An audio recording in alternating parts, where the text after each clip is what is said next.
الحمد لله نحمده ونستعينه ونستغفره ونؤمن به ونتوكل عليه ونعوذ بالله من شرور أنفسنا ومن سيئات أعمالنا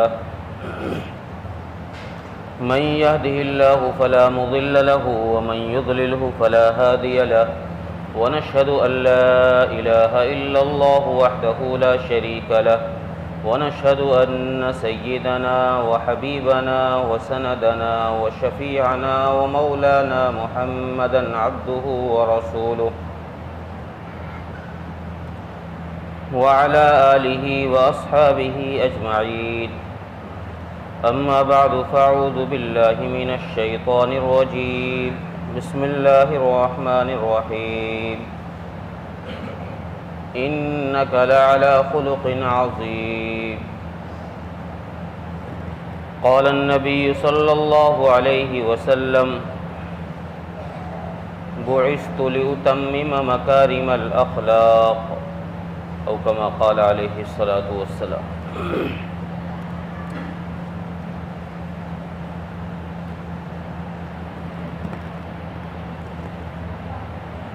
محترم عزیزوں، بزرگوں، غیور نوجوان دوستوں اور بھائیوں،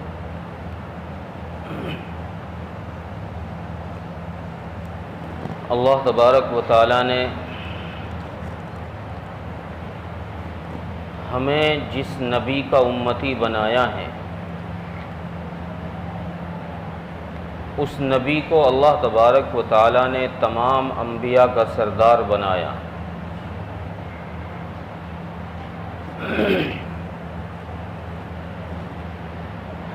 اور اللہ تبارک و تعالیٰ نے اس نبی کے دنیا میں بھیجنے سے پہلے ہی دنیا میں اس کی بشارتیں سنوائی ہیں۔ جب آپ تشریف لائے ہیں تو آپ کو کسی سہارے کا محتاج بنا کے نہیں رکھا،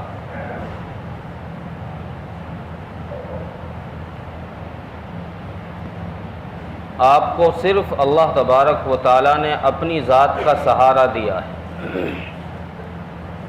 اس لیے اللہ تبارک و تعالیٰ نے آپ کو یتیم پیدا کیا، جب آپ کچھ بڑے ہوئے تو ماں کا سایہ بھی ہٹا دیا، جب آپ کچھ اور سن شعور کو پہنچے تو پھر دادا کا سہارا بھی ہٹا دیا۔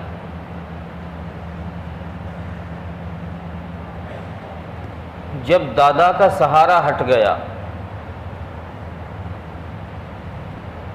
تو چونکہ باپ کے بعد ایک دادا سے ہی امید ہوتی ہے کہ بچے کا سہارا بنے،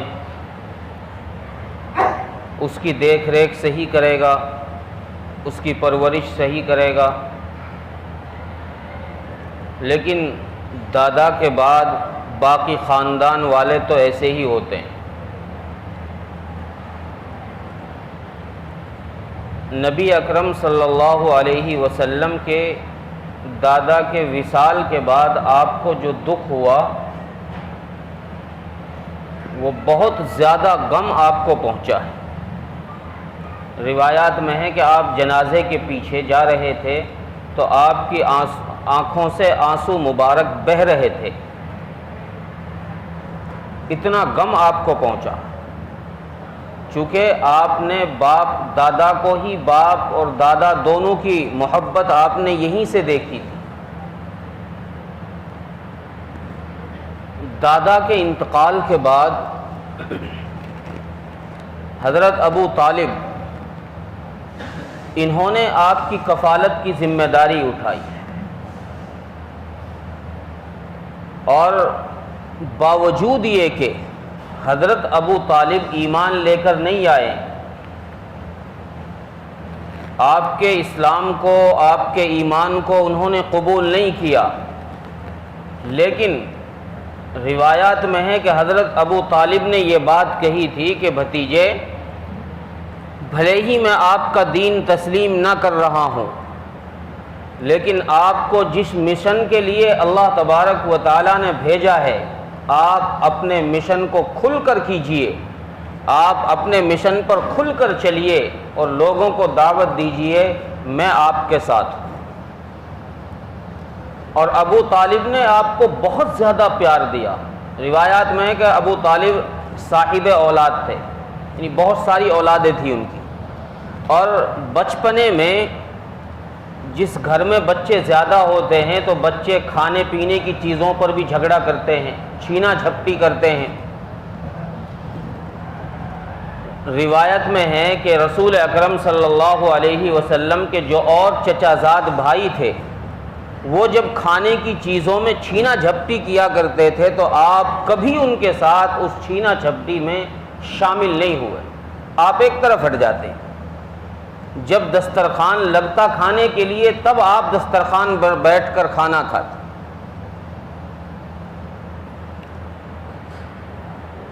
ابو طالب اپنے ساتھ بٹھا کر کھانا کھلاتا، اور اتنا پیار اتنا ساتھ آپ نے دیا، حضرت ابو طالب نے دیا، کہ جب کفار مکہ نے آپ کو شیب ابی طالب کے اندر قید کیا تو اس زمانے میں حضرت ابو طالب رسول اکرم صلی اللہ علیہ وسلم کے ساتھ اس قید میں رہے، جو بائیکاٹ ہوا، کسی سے نہ ملنا نہ جھلنا نہ یاری نہ دوستی نہ کھانا نہ پینا، بالکل الگ کر دیا مکے والوں نے، تو رسول اکرم صلی اللہ علیہ وسلم کے ساتھ تب بھی کھڑے رہے۔ جب روایت میں ہے کہ انہوں نے ایک سفر کیا تجارت کا، بعض روایات میں ہے کہ آپ کی عمر اس وقت 9 سال کی تھی، بعض روایات میں ہے کہ 12 سال کے قریب تھی۔ مکے سے چونکہ تجارت کا مال لے کر قافلے جایا کرتے تھے ملک شام، ملک شام میں وہاں تجارت کی منڈی لگا کرتی تھی، یہاں سے لوگ مال لے کر جاتے تھے۔ ایک قافلہ تیار ہوا جانے کے لیے ملک شام کے لیے، تو حضرت ابو طالب نے رسول اکرم صلی اللہ علیہ وسلم سے منع کر دیا کہ بھتیجے، ہم تجارت کا سامان لے کر جا رہے ہیں، تم بچے ہو، کہاں پریشان رہو گے، تم یہیں رہو۔ تو آپ صلی اللہ علیہ وسلم نے ارشاد فرمایا کہ چچا، اب نہ باپ کا سایہ، نہ ماں کی محبت، نہ دادا کا سایہ، نہ دادا کی شفقت، میں کس کے سہارے رہوں گا؟ آپ غمگین ہو گئے۔ تو حضرت ابو طالب نے رسول اکرم صلی اللہ علیہ وسلم کو ساتھ لے جانے کا فیصلہ کیا کہ چلو بھتیجے تم ساتھ چلنا۔ آپ کو ساتھ لے کر گئے۔ شام کے شہر بصرہ کے اندر جب یہ قافلہ پہنچا تو وہاں کوئی راہب تھا۔ اس قافلے نے اس بصرہ شہر کے قریب اپنا ڈیرا ڈالا، اور وہاں کسی پیڑ کے چھاؤں میں یہ قافلہ رک گیا۔ انہوں نے اپنا سامان تجارت وہاں رکھ دیا اور لوگ اس پیڑ کی چھاؤں میں بیٹھ گئے۔ اکثر جو قافلے مکے سے جاتے یہ وہاں رکا کرتے تھے، قافلوں کے رکنے کی جگہ متعین تھی کہ بھئی قافلے یہاں ٹھہرتے ہیں، یہاں ٹھہرتے ہیں۔ تو یہ قافلہ وہاں جب رکا تو وہاں ایک کوئی پادری تھا، راہب، جس کا لقب بحیرہ ہے، نام اس کا جرجیس لکھا ہے، بحیرہ سے ہی وہ مشہور ہے، جرجیس اصل نام ہے ان کا، وہ اپنے لقب سے ہی مشہور ہے۔ یہ درویش صفت انسان تھا، اس کو دنیا و ما فیہا سے کوئی، دنیا کی سرگرمیوں سے کوئی لینا دینا نہیں تھا۔ قافلے آتے جاتے رہتے تھے، کسی سے کوئی لینا دینا اس کا نہیں تھا۔ یہ اپنے وہاں جو اس کی عبادت تھی، جو بھی کام یہ کیا کرتا تھا، اس میں مشغول رہتا۔ جب یہ قافلہ ابو طالب کا وہاں رکا تو یہ بحیرہ اس قافلے کا نظارہ اپنے اس کمرے سے بیٹھ کر، چھت پر سے بیٹھ کر دیکھ رہا تھا، تو اس نے اس قافلے میں کچھ عجیب چیزیں دیکھی۔ تو یہ قافلہ جب وہاں جا کر رکا تو اس نے اپنا پیغام بھیجا کسی آدمی کے ذریعے اور قافلے کی دعوت کر دی کہ بھئی آج ایک ٹائم کا کھانا آپ کا ہمارے یہاں۔ یہ مکے والے ایک دم چونک گئے، شوق ہو گئے کہ یہ کیا ہوا، ہم نے تو یہاں اتنے سفر کیے ہیں، ہمارے اتنے قافلے آئے، یہ تو کبھی کسی سے دعا سلام بھی نہیں کرتا، کسی سے ملاقات ہی نہیں ہوتی اس کی راہب کی، آج کیا ہوا ہے؟ انہوں نے کہا جی چلو کوئی کچھ معاملہ ہوگا، انہوں نے دعوت کے لیے کہا ہے تو قبول کر لو۔ چنانچہ ان کی دعوت قبول کر لی۔ جب کھانے کا وقت ہوا تو لوگ کھانے کے لیے دعوت پر گئے۔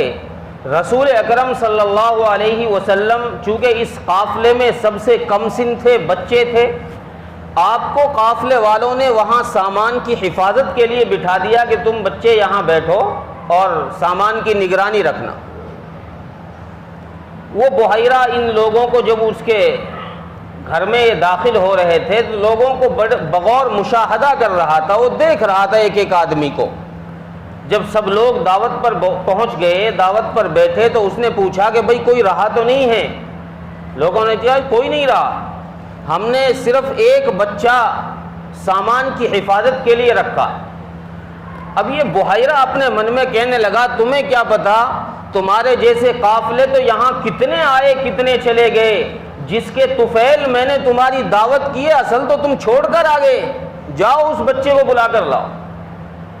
انہوں نے اپنا آدمی بھیج کر رسول اکرم صلی اللہ علیہ وسلم کو بلوایا، آپ تشریف لائے، آپ کا بغور مشاہدہ اس نے کیا، چونکہ یہ عالم تھا، بڑا پڑھا لکھا آدمی تھا، پچھلی کتابوں کا علم رکھتا تھا، آپ کے جو اوصاف جو صفات پچھلی کتابوں میں ذکر کیے گئے اس نے وہ پڑھ کر آپ کے وہ مشاہدہ آپ کے جسم پر کیا کہ پچھلی کتابوں میں آپ کے بارے میں تھا کہ آپ کی آنکھیں ایسی ہوں گی، رنگ ایسا ہوگا، آنکھوں میں سرخ ڈورا ہوگا اور آپ کی کمر پر مہر نبوت ہوگی۔ اس نے وہ ساری چیزیں جو پڑھ رکھی تھی اس نے مشاہدہ کیا۔ جب کھانے سے فارغ ہو کر لوگ واپس ہوئے، چند لوگ وہاں رہ گئے تو ابو طالب بھی وہاں رک گئے، تو اس نے ابو طالب سے پوچھا اس راہب نے کہ بھئی یہ بچہ تمہارا کیا لگتا ہے؟ حضرت ابو طالب نے کہا کہ جی یہ میرا بیٹا ہے۔ تو اس راہب نے قسم کھا کے یہ بات کہی کہ میرے علم کے مطابق یہ بچہ تمہارا بیٹا نہیں، میرے علم کے مطابق یہ بچہ تمہارا بیٹا نہیں ہے، تم صحیح بتاؤ کون ہے یہ؟ ابو طالب کہنے لگے جی ہاں واقعی بات تو یہ ہے، یہ میرا بھتیجا ہے۔ کہ اس کا باپ کہاں ہے؟ کہ باپ کا انتقال ہو گیا۔ ماں کہاں ہے؟ ماں کا بھی انتقال ہو گیا۔ کہ ہاں میرا علم صحیح ثابت ہو رہا ہے۔ پھر اس راہب نے رسول اکرم صلی اللہ علیہ وسلم کی پشت سے کپڑا ہٹایا، آپ کا کرتا اوپر کیا اور مہر نبوت کو دیکھا اور چوما۔ آپ کی پشت میں مہر نبوت لگی ہوئی تھی، اس مہر نبوت کو چوما، اور پھر اس پادری نے رسول اکرم صلی اللہ علیہ وسلم سے کہا کہ آپ کو لات اور عزا کی میں قسم دے کر کچھ سوالات کرتا۔ رسول اکرم صلی اللہ علیہ وسلم نے لات اور عزا کا جب نام سنا، چونکہ یہ مکے کے مشہور بت تھے، لات، عزات، منات، یہ مکے کے مشہور بت تھے بڑے بڑے، تو رسول اکرم صلی اللہ علیہ وسلم نے جب ان کا نام سنا اس پادری کی زبان سے تو آپ کو غصہ آ گیا۔ آپ نے کہا کہ مجھے ان سے سخت نفرت ہے، مجھے ان کی قسم نہ دیجئے۔ اس پادری نے کہا کہ پھر میں آپ کو اللہ کی قسم دے کر پوچھتا۔ پھر اس نے اللہ کی قسم دے کر آپ سے کچھ سوالات کیے، آپ نے ان کے جوابات دیے۔ جب وہ پادری مطمئن ہو گیا کہ ہاں یہ آخری نبی ہے، میرے علم کے مطابق یہ بچہ آخری نبی ہے، تو ابو طالب سے وہ پادری کہنے لگا کہ بھائی یہ بچہ میرے علم کے مطابق آخری نبی ہے، اور تم نے ارادہ کیا ہے ملک شام جانے کا، شام میں یہودی رہتے ہیں، کہیں ایسا نہ ہو یہودیوں کو پتہ چل جائے وہ اس بچے کو کوئی نقصان پہنچا دے۔ اس لیے میری رائے یہ ہے، میرا مشورہ یہ ہے کہ تم یہیں سے اس بچے کو واپس لے کر چلے جاؤ۔ ایک دوسری روایت میں ہے کہ ملک شام سے یا مصر سے اس مہینے میں، جس مہینے میں یہ قافلہ وہاں بصرہ پہنچا، تو یہودیوں کے بڑے بڑے پادریوں نے 10 12 لوگوں کی جماعتیں تشکیل دی اور ان کو بھیجا یہ تلاش کرنے کے لیے کہ جس آخری نبی کی پچھلی کتابوں میں تذکرہ ہے وہ آخری نبی دنیا میں آ چکا ہے اور اس ماہ مبارک میں وہ اس ملک کا سفر کرے گا، ملک شام کا۔ انہوں نے اپنی جماعتیں بنا کر بھیجی کہ جاؤ اور اس نبی کو تلاش کرو، جہاں تمہیں مل جائے چاہے اسے قید کر لو یا چاہے تو اسے قتل کر۔ روایت میں ہے کہ ایک جماعت ان میں سے اس راہب کے یہاں پہنچ گئی اسی وقت جب رسول اکرم صلی اللہ علیہ وسلم وہاں موجود تھے۔ راہب سے ان کی ملاقات ہوئی، انہوں نے اپنا آنے کا مقصد بتایا کہ ہم تو اس لیے آئے ہیں یہاں پر کہ وہ آخری نبی دنیا میں آ چکا ہے اور وہ اس مہینے میں اس ملک کا سفر کر رہا ہے، ہم تو اس کی تلاش میں آئے ہیں۔ رسول اکرم اس راہب نے ان لوگوں سے کہا کہ تم کیا کرو گے تلاش کر کے؟ انہوں نے کہا کہ ہمارا مقصد یہ ہے، ہمارے علماء نے، ہمارے پادریوں نے یہ کہا ہے کہ تمہیں جہاں وہ مل جائے اس کو قتل کر، اس کو ختم کر دو، ورنہ وہ تمہاری یہودیت کو ختم کر دے گا، وہ تمہاری نصرانیت کو ختم کر دے گا۔ تمہاری یہودیت اور نصرانیت کو اس سے خطرہ ہے، اس لیے اس کے وجود کو بڑا ہونے سے پہلے، اس کے نام کو دنیا میں عام ہونے سے پہلے اس کو ختم کر دو۔ تو اس پادری نے ان لوگوں کو سمجھایا اور اس پادری نے یہ کہا کہ اچھا یہ بتاؤ، جس نبی کی تلاش میں تم آئے ہو، جس نبی کا تذکرہ تمہاری کتابوں میں موجود ہے، کیا تمہاری کتابوں میں یہ بھی لکھا ہوا ہے کہ وہ نبی دنیا میں دین کو عام کرے گا اور دنیا کے ایک ایک گھر میں اس کا اسلام پہنچ کر رہے گا؟ کہ جی ہاں لکھا ہوا ہے۔ تو پھر یہ بتاؤ، جس مالک نے ان کتابوں میں یہ پیغام چھپوایا ہے، جس مالک نے یہ باتیں بتائی ہیں ان کتابوں کے ذریعے سے تمہیں، پھر وہ مالک اس شخصیت کو، اس آخری نبی کو تمہارے ہاتھوں ختم کر دے گا؟ یہ نہیں ہو سکتا۔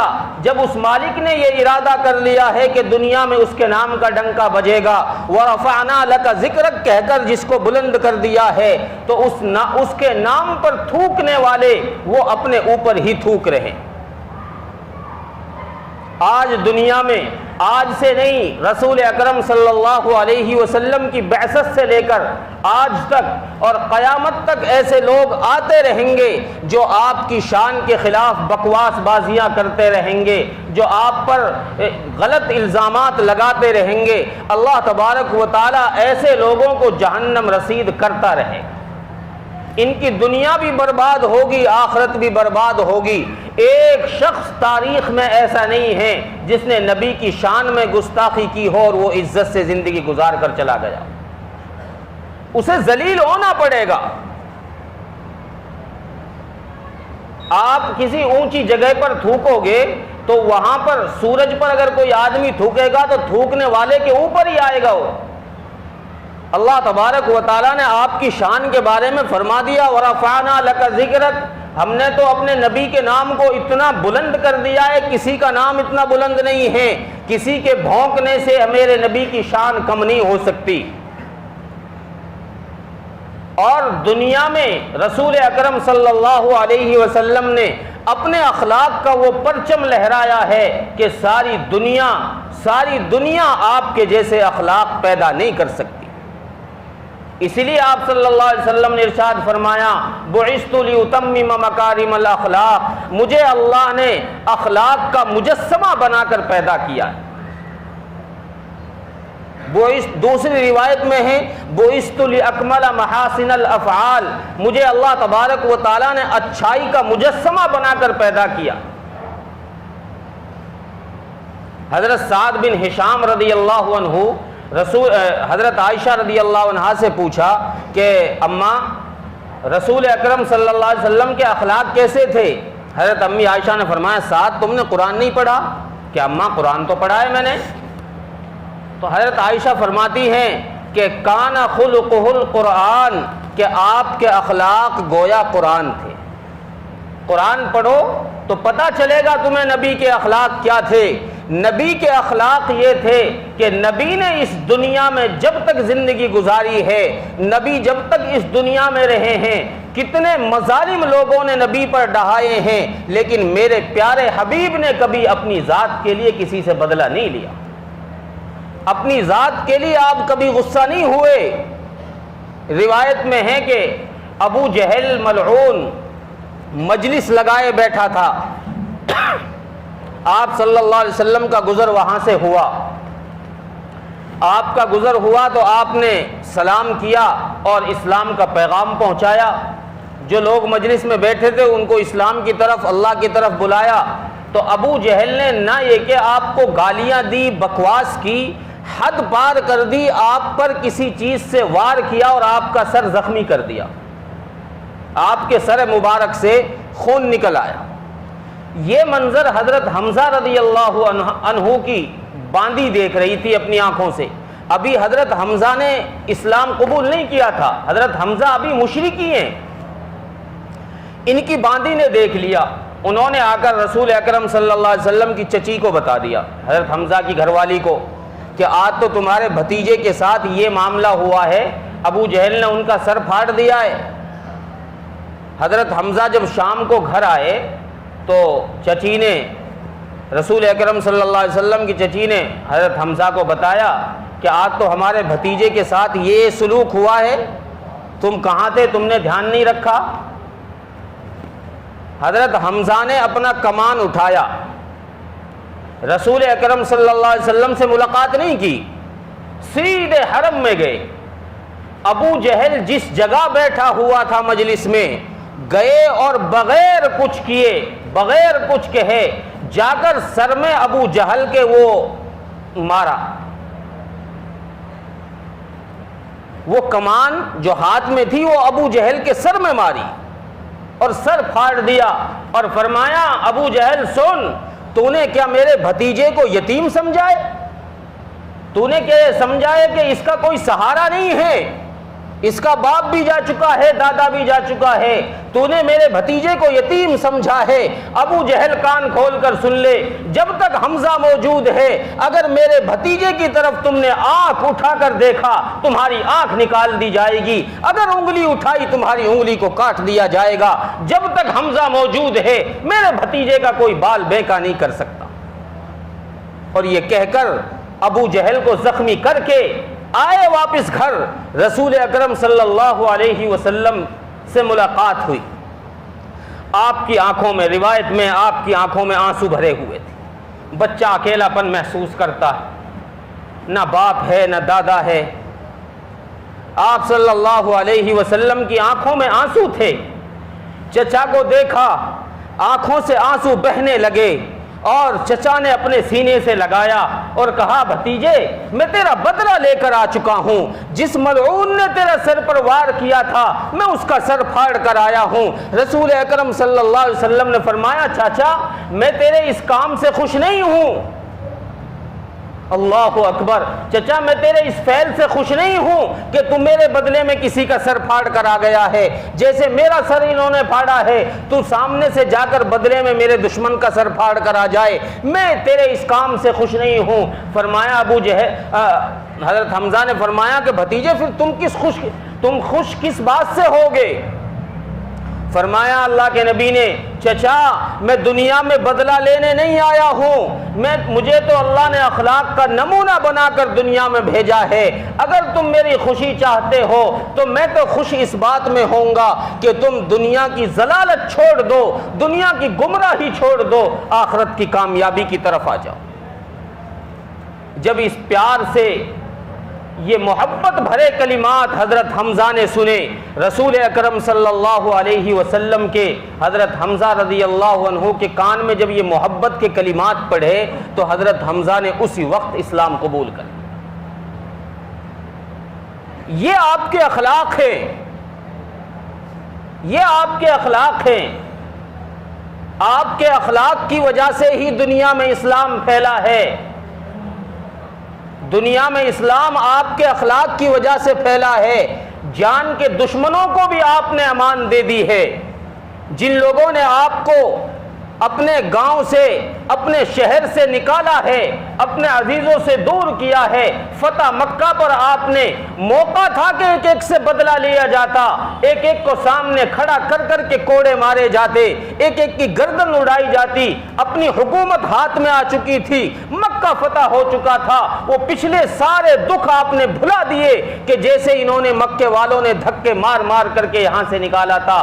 کتنی تکلیفیں آپ کو دی تھی، لیکن آپ نے ساری تکلیفیں بھلا کر آپ نے ان کی آخرت کی بھلائی کے لیے کہ یہ سنور جائیں، سدھر جائیں، یہ دنیا کی گمراہی سے نکل کر آخرت کی کامیابی کی طرف آ جائیں، آپ نے اعلان فرما دیا کہ سب کو امن ہے، جو مکے میں داخل ہو جائے اس کو بھی امن ہے، جو ابو سفیان کے گھر میں داخل ہو جائے اس کو بھی امن ہے، جو اپنے گھر کا دروازہ بند کر لے اس کو بھی امن ہے۔ گویا اشارہ اس طرف تھا کہ آج کسی سے بدلہ نہیں لیا جائے گا، آج محمد رسول اللہ معاف کرنے کے لیے آیا۔ یہ آپ کے اخلاق تھے، ان اخلاق کی وجہ سے اسلام پھیلا، ان اخلاق کی وجہ سے دنیا میں اسلام کا پرچم بلند ہوا اور آج تک بلند ہے اور قیامت تک بلند رہے گا۔ اسلام کو مٹانے والے لاکھوں کروڑوں دنیا میں آئے ہیں، اسلام کو مٹانے کے لیے جنہوں نے اپنی جان مال کی قربانیاں لگائی ہیں، لیکن اللہ نے ان سب کا نام و نشان مٹا دیا۔ اسلام آج بھی زندہ ہے، قیامت تک زندہ رہے گا انشاءاللہ۔ اس لیے میری آپ حضرات سے گزارش ہے کہ ہماری ذمہ یہ بات لازم ہے کہ ہم محمد الرسول اللہ کے امتی ہیں، آپ کی سنتوں کو شوق کے ساتھ، محبت کے ساتھ زندہ رکھ کر دنیا والوں کو بتائیں کہ یہ اسلام ہے، یہ مسلمان۔ اللہ تبارک و تعالی عمل کی توفیق عطا فرمائے۔ وآخر دعوانا الحمدللہ رب العالمین۔